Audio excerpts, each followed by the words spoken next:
لقد كان لكم في رسول الله أسوة حسنة لمن كان يرجو الله واليوم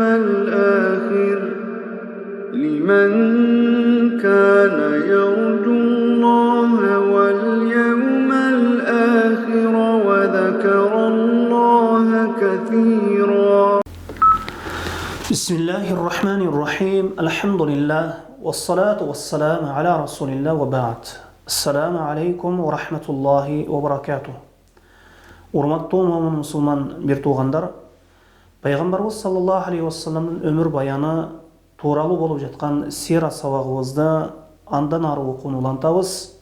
Биз өткөн сабакта ошол пайгамбарыбыз саллаллаху алейхи вассалам пайгамбар болуп элчи болгондон кийин алгачкы исламга киргендер тууралуу айтып өткөнбүз. Абу Бакр радыйаллаху анхунун кол астында алгачкы ыйман келтиргендер тууралуу жана андан кийин Курайш урусунун кадыр барктуу адамдарынан исламга киргендери тууралуу айтканбыз. Жана ошондой эле ошол алгачкы ислам дааваты, таухидке болгон даават Меккеде алгач 3 жыл ошол жашыруун болгон. Эми ошол 3 жылдан кийин ошол Аллах Тааланын буйругу менен даават ошол ачыкка чыккан пайгамбарыбыз саллаллаху алейхи вассаламга ашкере даават кылуу, жарыя ачык түрдө даават кылуу Аллах Таала тарабынан буйрулган. Бүгүнкү сабагыбызда мына ушул тууралуу сөз кылабыз. Алгач ошол пайгамбарыбыз саллаллаху алейхи вассалам адамдарды динге чакыра баштаганда эң алгач өзүнүн жакындарынан баштаган. Биринчи ошол пайгамбарыбыз саллаллаху алейхи вассалам 3 жыл алгачкы ошол исламга чакыруусунда ошол өз жакындарын, өз таныган билгендерин, акыйкатка, жакшылыкка умтулган адамдарды 3 жыл жашыруун түрдө мына ушундай даават кылуунун натыйжасында адамдар динге келген. Мына ушул жалгыз жеке мына ушул даават 3 жыл болгондон кийин пайгамбарыбыз саллаллаху алейхи вассаламдын дааватын, пайгамбарыбыз саллаллаху алейхи вассалам келген рисалатты өтө кунт коюп кулак салып уккан адамдар пайда болгондон кийин, жакшы инсандар, салих инсандар пайда болгондон кийин, исламга киргенден кийин, жана Курайш урусунун таасирдүү жана кадыр барктуу адамдары исламга келгенден кийин, мына ошол ислам ачык түрдө даават кылуусуна бир шарт түзүлгөндөн кийин, мына ушундай бир аба ырайы пайда болгондон кийин Аллах Таала өзүнүн пайгамбарына төмөнкү аятты түшүрдү. Ва анзир аширатакал акрабин, өзүңдүн жакындарыңды эми эскерт деп. Тозок азабынан эскерт. Жана ошондой эле бейишти сүйүнчүлө дегендей, биринчи алгач өзүңдүн жакындарыңды эскерт деген мына ушул аят түштү. Вахфид жанахака лиман иттабаака минал муъминин, сени ээрчиген момундарга кичпейил бол dedi. Фаин асаука факул инни бариун мимма та'манун, эгер алар сага күнөөкөр болушса, эгер сага күнөөкөр болсо, айткын мен силер жасап жаткан иштерден 100 бурдун, дайча айтканда тазамын, 100 бурдун деп айткын деген мына ушул аят түштү. Эми алар жасап жаткан иш ширктен башка, жахилияттан башка нерсе болгон эмес. Пайгамбарыбыз саллаллаху алейхи вассалам мына ушул аят түшкөндөн кийин өзүнүн жакындарын топтоп, Бану Хашимди жана Бани Мутталибтен ошол адамдарды топтоп, ошол Аллах Таалага мактоо айткандан кийин, таухид келимесине көөлүк бергенден кийин айтты. Мен чындыгында башчы өзүнүн жакындарына эч качан жалганчылык кылбайт. Өзүнүн үй бүлөсүнө, өзүнүн жакын туугандарына жалган айтпайт. Аллахка ант, эгер мен адамдарга жалпы адамдарга жалган сүйлөсөм, мен силерге жалган сүйлөй албаймын. Мындайча айтканда, Аллахка ант, адамдардын баарын алдасам да, мен силерди алдай албаймын dedi. Жана адамдардын баарысына жалган сүйлөсөм да Аллахка ант. Мен силерге жалган сүйлөй албаймын. Адамдардын баарысын алдасам да мен силерди алдай албаймын. Аллахка ант, Аллахтан башка сыйынууга татыктуу зат жок. Ал жалгыз мен силерге келген Аллахтын жалпы адамзатка жиберген элчиси боломун деди. Жана Аллахка ант, силер уктаган сыяктуу өлөсүңөр деди. Инсан уктаган кезде өлүктөн айырмасы болбой калат. Ошол уйку бул өлүмдүн иниси делингендей, кичүү өлүм деп айтылгандай, силер сөзсүз уктаган сыяктуу өлөсүңөр дейт. Аллахка ант. Аллахка ант, силер уктаганыңар сыяктуу өлөсүңөр. Андан кийин Аллахка ант, силер ошол ойгок абалда уйкуда тургандай бир күн келип акырет күнү тирилесиңер. Жана сөзсүз силер жасаган амалдарыңарга эсеп бересиңер дейт. Жана жакшыларыңар жакшылык менен сыйланат, жаманыңар жамандык менен сыйланат, жазаланат. Жакшыга жакшылык, жаманга жамандык дегендей. Мындайча айтканда, жакшынын акыр акыбети жакшылык, жамандын акыр акыбети азап дегендей. Албетте жакшыга түбөлүк бейиш болот, жаман инсанга, күнөөкөр инсанга ошол түбөлүк тозок болот деп пайгамбарыбыз саллаллаху алейхи вассалам өз жакындарына, өз туугандарына, амеки агаларына мына ушинтип деп кайрылды. Пайгамбарыбыз саллаллаху алейхи вассалам ошол коому пайгамбарыбыз саллаллаху алейхи вассаламга коому жумшак мамиле кылды алгач. Абу Лахабтан башкасы пайгамбарыбыз саллаллаху алейхи вассаламга жумшак сүйлөдү. Жумшак айтты. Жана Абу Лахаб айтты: "Нол иниңерди колунан кармагыла. Ошол арабтар жыйнал электе мурда. Эгерде аны аларга салып бере турган болсоңор, арабтарга салып бере айлана чөйрөдөгү арабтар жыйналуудан мурда, чогулуудан мурда бул иниңерди колунан кармагыла, муну токтоткула" дегендей сүйлөп жатат. Эгер муну аларга салып берсеңер, силер кор болдуңар. Эгер мунун алардан тыйсаңар, аларга бербесеңер, алардан тыйсаңар, алардан коргосоңор, силер өлтүрүлөсүңөр деди. Ошондо Абу Талип айтты: "Биз мына ушул жашоодо жашайт экенбиз, өмүрүбүз бар экен, өмүрүбүздүн акырына чейин Мухаммадке эч кимди тийгиздирбейбиз" деди. Жана айтты: "Мына ушул буйруганыңа буйруа бер" деди. Эмнеге буйрсаң буйр. Ошол Аллахка ант, биз сени коргоп алабыз деди Абу Талип.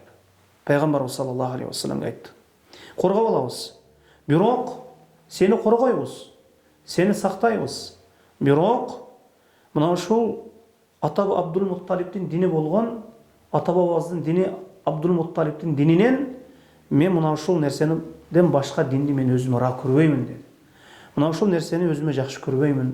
Мен кабыл ала албаймын о Мухаммад сен алып келген динди" деп Абу Талип жакшы сөздөрдү айтып келе жатып, акырында мына ушул куфур сөзүнө, ошол ата бабасынын дининен кайтпай тургандыгын мына ушундай айтып койду. Анан пайгамбарыбыз саллаллаху алейхи вассалам дагы анан күндөрдүн бир күнү Сафа тоосуна, ошол ажыга баргандар жакшы билет, ошол Сафа Марва тоосу бар, ошол Сафа тоосуна чыгып, ошол жерде жалпы ошол Курайш урусуна кайрылуусу тууралуу айтылат. Мына ушундан кийин, мына ушунун эле аралыгында Аллах Тааладан аят түштү: "Фаста бима ту'мару вa'риданил мушрикин." Эми сага келген вахийни, ошол келген буйруктарды, келген өкүмдөрдү, эми ошол келген рисалатты ачык айт деди. Ошол динди эми ачык айт.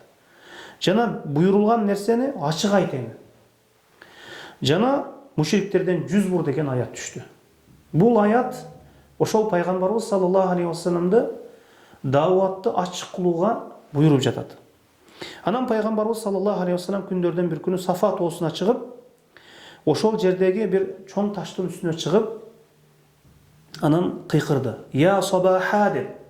Бул жанагы эскертүү сөзү. Душман келе жатса, же бир коркунуч туулган кезде, же бир бале болгон кезде, же ошол мына ушундай коркунуч пайда болгон кезде душман келе жатса, мына ушундай сөздү айтып, ошол эскертет болчу. Бири-бирин эскертет болчу. Я сабаха деп. Анан бул калиматул инзар, бул эскертүү сөзү ошол душман кол сала турган болсо, же бир чоң бир коркунуч пайда боло турган болсо, мына ушул сөз, мына ушул эскерүү сөзү колдонулган. Андан кийин пайгамбарыбыз саллаллаху алейхи вассалам Курайшти чакыра баштады. Жана аларды уруусу менен атап чакырды. Я бани Фихр деди. О Фихр уруусу деди. Бани Фихр уулдары. О бани Ади уулдары. О бани фулан баланчынын уулдары. О Абдуманнаф уулдары. Я Абдулмутталиб уулдары деп пайгамбарыбыз саллаллаху алейхи вассалам аларды аты менен айтып чакыра баштады. Анан алар уккан кезде, мына ушундай пайгамбарыбыз саллаллаху алейхи вассалам чакыруусун уккан кезде, бул кыйкырып жаткан ким деп айтышты. Ошондо бул Мухаммад дешти. Адамдардын баарысы пайгамбарыбыз саллаллаху алейхи вассаламга карай шашып чуркашты. Мына ошондо кала берсе, ошол үйүнөн чыга албаган, баса албаган же бир үзүрү бар адамдагы ошол өзү бара албаса дагы, басып бара албаса дагы, мисалы үчүн чолок боло турган болсо, аксак боло турган болсо, же бир оорусу боло турган болсо, өзү чыга албаса дагы өзүнүн атынан бирөөдү мындайча айтканда бирөөдү элчи кылып жиберди. Мындайча айтканда барып угуп бирөөдү жиберди. Бирөөдү дайындап жиберди. Барчы, эмне деп айтып жатат экен, барып ошол уккан билгениңди айтып келчи деп кала берсе өзүнүн ордуна бирөөдү жиберип жатты. Мына ошондо топтолушту. Мына ошондо пайгамбарыбыз саллаллаху алейхи вассалам топтолгон кезде ошол Курайш уруусуна айтты: "Силер бир карагылачы" деди. Мына ушул тоонун артында, өрөндө ошол атчан аскерлер силерге кол салып жаткандыгын, кол салууга даяр тургандыгын кабарын берсем, силер мени растайсыңарбы деди. Мына ошондо алар айтышты: "Ма жаррабна алейка казибан." Биз сенден бир жалганды көргөн эмеспиз. Биз сен бир жалган сүйлөгөнүңдү эч качан уккан эмеспиз. Биз сенден бир гана чынчылдыкты, акыйкатты, мындайча айтканда чынчылдыкты, чын сөздү гана укканбыз деп айтышты. Мына ошондо пайгамбарыбыз саллаллаху алейхи вассалам: "Мен силерди мына алдыдагы боло турган азаптан эскертемин. Менин мисалым жана силердин мисалыңар бир киши өзүнүн ошол жакындарына, өзүнүн коомуна душмандын келе жатканын ошол карап туруп, аларды аңдып туруп, карап, анан ошол душман кайсыл жерден кол салар экен, душман кайдан келер экен деп карап отуруп, анан душман келе жатканда бийик жерге чыгып, өзүнүн коомун эскерткен адам сыяктуумун. Ошол душмандан өтүп келип, алдын келип, ошол коомуну, өзүнүн жакындарын эскерткен адам сыяктуумун" деп пайгамбарыбыз саллаллаху алейхи вассалам мына ушинтип кыйкырды: "Я сабаха" деп. Мындайча айтканда, "О Курайш уруусу, баланчы деп жогоруда айткандай пайгамбарыбыз саллаллаху алейхи вассалам бар үнүнчө кыйкырып баарыны акырет азабынан эскерте баштады. Андан кийин пайгамбарыбыз саллаллаху алейхи вассалам аларды, адамдар чогулгандан кийин, Курайш уруусу чогулгандан кийин аларды ла илаха иллаллах Мухаммаdur Расулуллахка, мына ушул калимаи таухидке дават кылды. Мына ушул калимаи таухид бул динибиздин негизи, таухиддин негизи. Жана дүйнө жана акырет бактылуулугу. Дүйнөдөгү эң негизги нерсе мына ушул нерсе. Ла илаха иллаллахка өзгөчө көңүл буруубуз керек. Кээ бирлер ла илаха иллаллах дейт, бирок мына ушул сөздүн шарттарына, талаптарына ылайык жашабайт, намаз окубайт, орозо тутпайт, ажылыкка барбайт. Бул албетте ла илаха иллаллах сөзүнүз чыныгы тастыктоочу инсан болбойт. Мына ошондуктан инсандын бактылуулугу дагы мына ушул ла илаха иллаллах сөзүнө байланыштуу.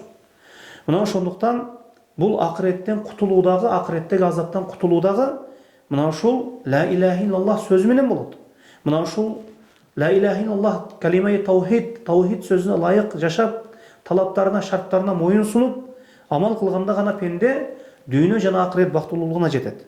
Андан кийин пайгамбарыбыз саллаллаху алейхи вассалам аларды Аллах Тааланын азабынан эскертти. Эгерде силер мына ушул ширкиңерде калып кете берсеңер, Аллах Таала тарабынан келген нерсеге иман келтирбесеңер, жана ошондой эле мага иман келтирбесеңер, мен алып келген нерселерге иман келтирбей, ошол жахилиятта мына ушул ата бабаңардын жолу менен ширкте калып кете турган болсоңор, Аллахтың азабынан Аллахтың азабынан құтыла албайсыңар деп мына ушундай пайгамбарыбыз саллаллаху алейхи вассалам аларга мына ушундай чакырып, аларды динге чакыра баштады. Эми пайгамбарыбыз саллаллаху алейхи вассалам мына ушул инзар, мына ушул эскертүүсү өзүнчө дагы болду. Мындайча айтканда ар бирине өзүнчө айтып кайрылды. Я маашара Курайш, о Курайш урусу, өзүңөрдү Аллах Тааладан сатып алгыла. Мындайча айтканда, силер ошол өзүңөрдү Аллах Тааладан азабынан куткарып калгыла. Өзүңөрдү тозоктон азабынан куткарып калгыла. Мен силерге эч кандай пайда дагы зыян да бере албаймын. Мен Аллах Таала тарабынан боло турган нерседе силерге эч кандай пайда бере албаймын, силерге эч бир жардам бере албаймын деп айтты. Я бани Кааб ибн Луай. Бул дагы пайгамбарыбыз саллаллаху алейхи вассаламдын атасына, ата тегине байланыштуу. Ошол Кааб ибн Луай дагы пайгамбарыбыз саллаллаху алейхи вассаламдын ошол силсиласындагы аталарынын бири болуп саналат. Өзүңөрдү тозок отунан куткаргыла. Мен силерге пайда зыян бере албаймын деп. Мына ушул урууга дагы я бани Кааб ибн Луай, о Кааб ибн Луайдан тарагандар, ошолордун балдары, тозок азабынан өзүңөрдү куткаргыла. Мен силерге пайда зыян бере албаймын деп айтты. Жана я бани Мурра ибн Кааб, мына ушуларга да кайрылды. Мурра ибн Кааб уулдары, балдары, өзүңөрдү тозоктон сактап калгыла. Я маашара ибн бани Кусай, о Кусайдын балдары, өзүңөрдү тозоктон сактагыла.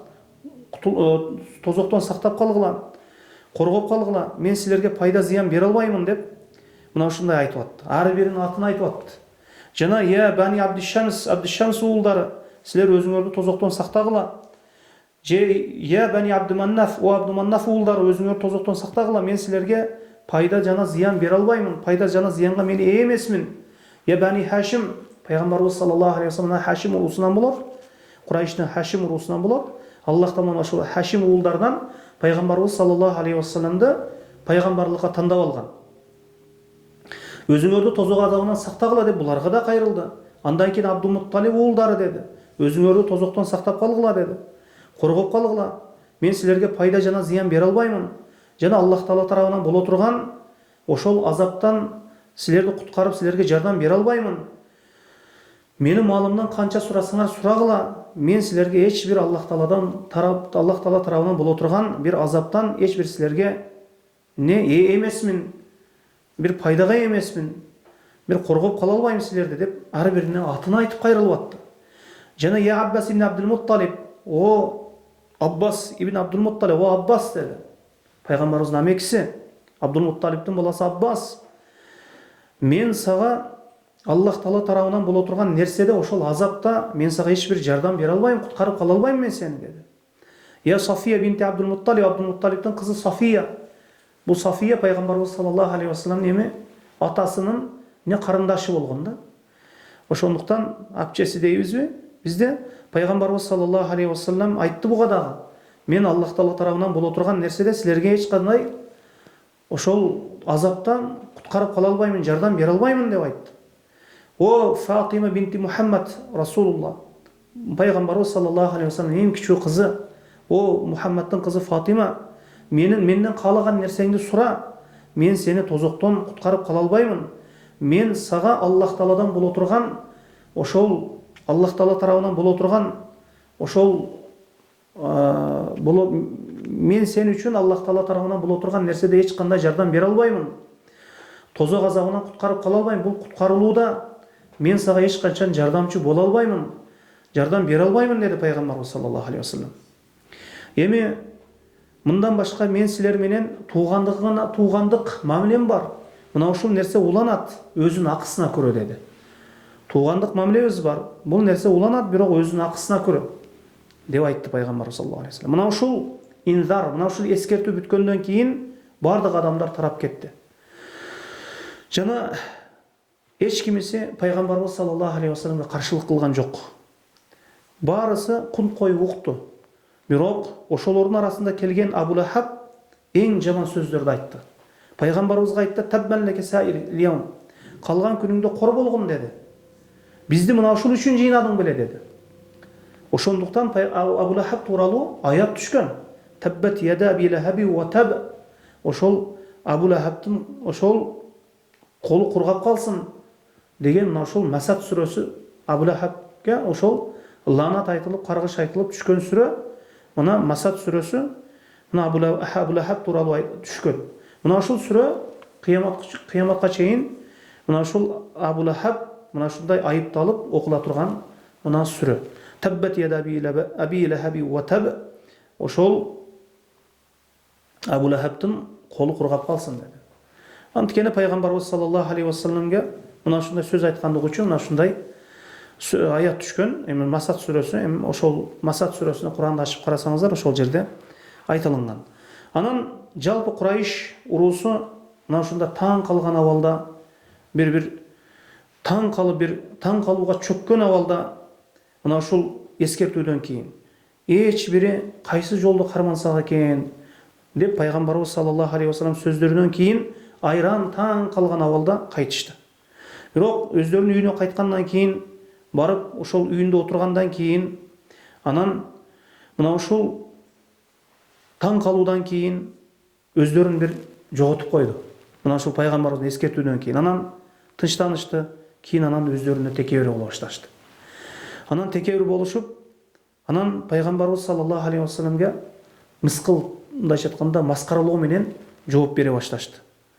Жана ошондой эле мына ушул дааватты маскаралоо менен кабыл алышты. Ошондо пайгамбарыбыз саллаллаху алейхи вассаламга эмне ошол Курайш уруусунун башчылары, Курайш уруусундагы адамдар анан алардын кээ пайгамбарыбыз саллаллаху алейхи вассаламды маскаралай башташты. Анан маскаралап айтышты. Эми Аллах Таала келип ушу Аби Капшанын баласыны пайгамбар кылып жибереби бизге? Башка адам куруп кетти беле? Ушунча Курайштын ичинде кадыр барктуу келишкен мына ушундай адамдар турса, таасирдүү адамдар турса, келип мына ушул Аби Капшанын баласыны пайгамбар кылып жибереби деп мына ушундай айта башташты. Бул эми асмандан сүйлөтүлөт экен. Мына ушул Абу Капшанын баласы деп мына ушундай сөздөрдү айтып маскаралай башташты. Абу Капша дегени бул пайгамбарыбыз саллаллаху алейхи вассалам энеси тараптан болгон бир ата бабаларынан болуп саналат. Эне тараптан болгон бир ата бабаларынын бирөөсү болуп саналат. Абу Капша бул киши ошол Курайштин туткан динине каршы чыгып, анан Насрания динини кабыл алган экен.